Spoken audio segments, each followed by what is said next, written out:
ಮೊನ್ನೆಯಷ್ಟೇ ನಡೆದಿದ್ದ ಉದ್ಯಮಿಯ ಕಗ್ಗೊಲೆ ಪ್ರಕರಣಕ್ಕೆ ಬಿಗ್ ಟ್ವಿಸ್ಟ್ ಸಿಕ್ಕಿದೆ. ಪ್ರಮುಖವಾಗಿ ಎಣ್ಣೆ ಪಾರ್ಟಿ ಮಾಡಬೇಕಾದ್ರೆ ಶುರುವಾದಂತಹ ಒಂದು ಚಿಕ್ಕ ಜಗಳ ಕೊಲೆಯಲ್ಲಿ ಅಂತ್ಯ ಮಾಡಿದೆ ಅನ್ನೋದು ತಿಳಿದು ಬರ್ತಾ ಇದೆ.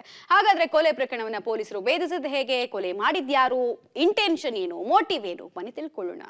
ಸ್ನೇಹಿತನಲ್ಲೇ ನಡೆದಿತ್ತು ಉದ್ಯಮಿಯ ಮರ್ಡರ್. ಹೆಂಡತಿ ಮಗನಿಗೆ ನಿಂದಿಸಿದ್ದಕ್ಕೆ ಮಟಾಶ್. ಮೊನ್ನೆ ನಗರದಲ್ಲಿ ನಡೆದಿದ್ದ ಉದ್ಯಮಿ ಕೊಲೆ ಪ್ರಕರಣಕ್ಕೆ ಟ್ವಿಸ್ಟ್ ಸಿಕ್ಕಿದೆ. ದುಶ್ಮನ್ ಕಿದರ್ ಹೇ ಅಂದ್ರೆ ಬಗಲ್ ಮೇ ಹೇ ಅನ್ನೋ ಹಾಗೆ ಇದ್ದಷ್ಟು ದಿನ ಒಳ್ಳೆಯ ಸ್ನೇಹಿತನಾಗಿ ಜೊತೆಯಲ್ಲೇ ಪಾರ್ಟಿ ಮಾಡ್ತಿದ್ದ. ಆದ್ರೆ ಕುಚಿಕು ಗೆಳೆಯನೇ ಉದ್ಯಮಿ ಕೃಷ್ಣ ಯಾದವ್ ನನ್ನ ಭೀಕರವಾಗಿ ಚುಚ್ಚಿ ಕೊಲೆಗೈದಿರೋದು ಬೆಳಕಿಗೆ ಬಂದಿದೆ. ಬಾಗಲೂರು ಕ್ರಾಸ್ ಬಸ್ ನಿಲ್ದಾಣದಲ್ಲಿ ಉದ್ಯಮಿ ಕಾರಿನಲ್ಲೇ ಬಿಟ್ಟು ತಲೆಮರೆಸಿಕೊಂಡಿದ್ದ ಆರೋಪಿಯನ್ನ ಇದೀಗ ಯಲಹಂಕ ಪೊಲೀಸರು ಬಂಧಿಸಿ ಜೈಲಿಗೆ ಕಳಿಸಿದ್ದಾರೆ. ಕೊಲೆಯಾದ ಉದ್ಯಮಿ ಕೃಷ್ಣ ಯಾದವ್ ಕೊಲೆ ಮಾಡಿದ ಆರೋಪಿ ಸಂತೋಷ್ ಕುಮಾರ್ ಆತ್ಮೀಯರು. ಸಂತೋಷ್ ಬಟ್ಟೆ ಅಂಗಡಿ ಇಟ್ಕೊಂಡಿದ್ದ, ಹೀಗಾಗಿ ಆಗಾಗ ಕೃಷ್ಣ ಯಾದವ್ ಹಣಕಾಸಿನ ಸಹಾಯ ಮಾಡಿದ್ದ. ಆದ್ರೆ ಇತ್ತೀಚೆಗೆ ವ್ಯಾಪಾರದಲ್ಲಿ ನಷ್ಟ ಉಂಟಾಗಿದ್ದಕ್ಕೆ ಮತ್ತೆ ಹಣಕಾಸಿನ ನೆರವು ಕೇಳಿದ್ರು ಅನ್ನೋದು ಗೊತ್ತಾಗಿದೆ. ಇದೆಲ್ಲದರ ನಡುವೆ ಅದೊಂದು ವಿಷಯಕ್ಕೆ ಸ್ನೇಹಿತನ ಮಧ್ಯೆ ಗಲಾಟೆ ಆಗಿದೆ.